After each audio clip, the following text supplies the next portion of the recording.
What do we really know about history? Well, we know history is nothing more than a chronicle of human atrocities.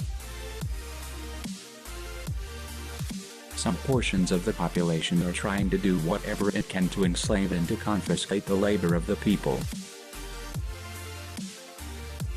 A capitalistic society where people are driven to the edge of insecurity and made to work faster and harder.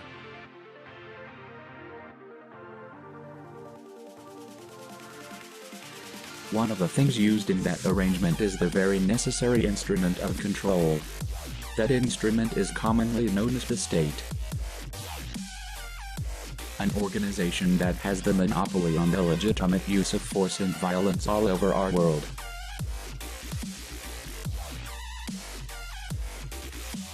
Whether that instrument is in democratic England, democratic Germany, democratic France, or right here at home in the democratic USA and Canada, all these countries have one thing in common.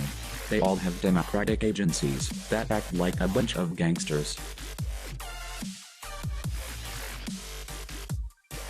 They act oppressively, use surveillance against the population, and use every dirty trick in the book on equal enforcement of tax laws, to enslave and punish those who do not obey. Drugs are imported into our neighborhoods and communities, where members of those communities are later arrested with trumped-up drug charges.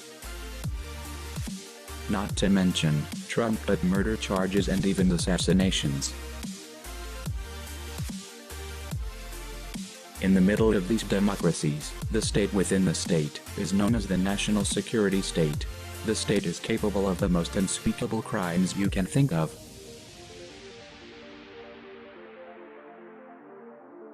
Those crimes are perpetrated against its own people all around our world. Those forces of military and law enforcement are dedicated to protecting the status quo and stand to protect the ones who have, against the ones who do not. Those same forces defend those with property against those who do not. It is not just the haves and have-nots, it's the ones who already have so much, taking from the ones who have so little. This form of theft has created the ones who have the most in our society today. This has become the norm in many countries, but none so apparent than right here in the USA, where arresting and locking up those who do not meet the standards of those in control is a daily occurrence in most major cities right across the country.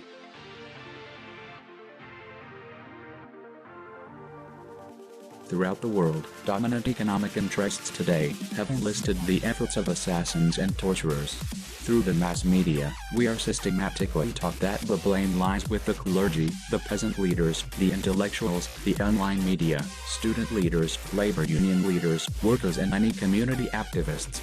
These groups are targeted by the state, as tens of thousands of others have been assassinated to prevent social change. The state does this to destroy any kind of real political change.